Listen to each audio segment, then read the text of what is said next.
दिखाई दे रहा था, लेकिन इस चमक दमक के बीच एक चेहरा ऐसा भी था जिसकी थकान किसी की नजर में नहीं आ रही थी।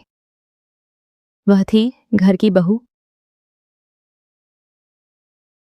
आरवी। सुबह से ही वह बिना रुके पूरे घर का काम संभाल रही थी। कभी रसोई में मिठाइयों की व्यवस्था करती, कभी सजावट देखती, तो कभी मेहमानों के लिए हर छोटी बड़ी चीज का ध्यान रखती। उसके चेहरे पर थकान साफ झलक रही थी।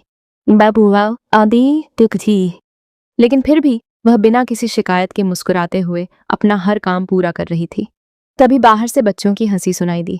विहान अपने दोस्तों के साथ खड़ा था।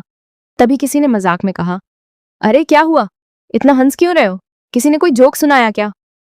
दूसरा लड़का मुस्कुराकर बोला, नहीं यार, हम तो बस तुम्हारी तारीफ कर रहे थे। विहान ने तुरंत हंसते हुए जवाब दिया, मेरी तारीफ? अगर मेरी तारीफ हो रही है तो फिर जरूर कोई मजाक ही होगा। सभी बच्चे हंस पड़े। तभी एक दोस्त बोला, अरे नहीं, सच में तुम तो बहुत अच्छे हो। विहान मुस्कुराया, लेकिन फिर शरारती अंदाज में बोला, देखो, ताने मारने की जरूरत नहीं है। अगर सच में तारीफ करनी है तो दिल से करो। वैसे तुम लोग भी मेरी तारीफ कर सकते हो। आखिर इतनी सुंदर रंगोली मैंने ही बनाई है। इतने में एक बच्चा रंगोली के पास जाकर बोला, वाह, सच में बहुत सुंदर है, बिल्कुल किसी सुपर हीरो की दुनिया जैसी लग रही है। दूसरा बोला, सुपर हीरो डीसी वाला स्टाइल है, बहुत बढ़िया बनाया है। विहान गर्व से मुस्कुराया और बोला, थैंक यू, थैंक यू। तभी पीछे से उसकी मां की आवाज आई, विहान बस अब बहुत तारीफ हो गई, जाओ और मेहमानों का ध्यान रखो। विहान तुरंत वहां से चला गया। उधर आरवी अभी भी अपने कमरे तक नहीं पहुंच पाई थी। वह तैयार होने जा ही रही थी कि तभी उसकी सास ने तेज आवाज में कहा, आरवी, तुम अभी तक तैयार नहीं हुई? घर की बहू हो तुम। सबसे पहले तुम्हें तैयार होकर मेहमानों के स्वागत के लिए खड़ा होना चाहिए था। आरवी ने शांत स्वर में कहा, मां जी, मैं बस अभी तैयार होने ही जा रही हूं। लेकिन उसकी बात पूरी भी नहीं हुई थी कि परिवार की एक रिश्तेदार ने ताना मारते हुए कहा, अरे भाभी जी, इसे तैयार होने का समय कहाँ मिलेगा? पूरे घर की मेहनत मजदूरी तो यही करती रहती है। यह बात सुनकर वहां मौजूद कुछ लोग हल्का सा मुस्कुरा दिए। किसी ने आरवी की मेहनत नहीं देखी, लेकिन ताना सुनकर सबको मजा जरूर आ रहा था। आरवी ने एक पल के लिए सबकी तरफ देखा। उसकी आंखों में दर्द था, लेकिन उसने कुछ नहीं कहा। तभी वहां पल्लवी आई। उसने माहौल हल्का करने की कोशिश करते हुए मुस्कुराकर कहा, आंटी, जब भी आपके मन में ऐसी बातें आए ना, तो एक काम कीजिए, गहरी सांस लीजिए, शायद मन का गुस्सा बाहर निकल जाए। सास ने भौहें चढ़ाते हुए कहा। अगर फिर भी गुस्सा बाहर ना निकले तो?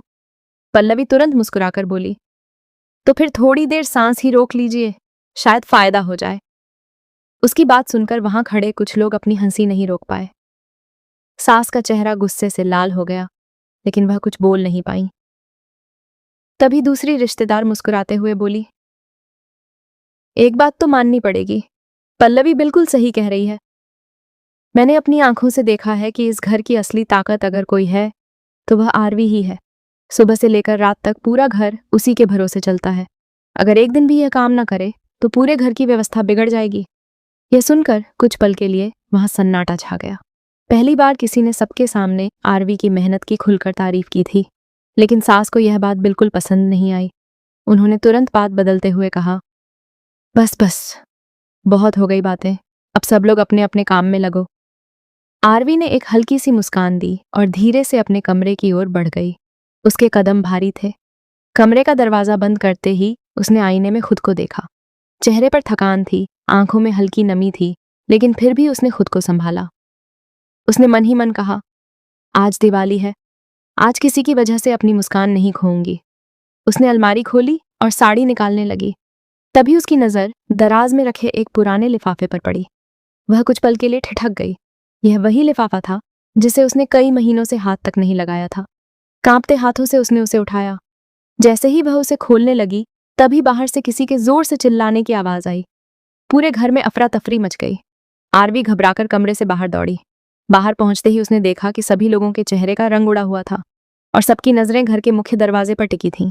आखिर वहां ऐसा कौन आ गया था जिसे देखकर पूरे परिवार की खुशी पल भर में डर में बदल गई।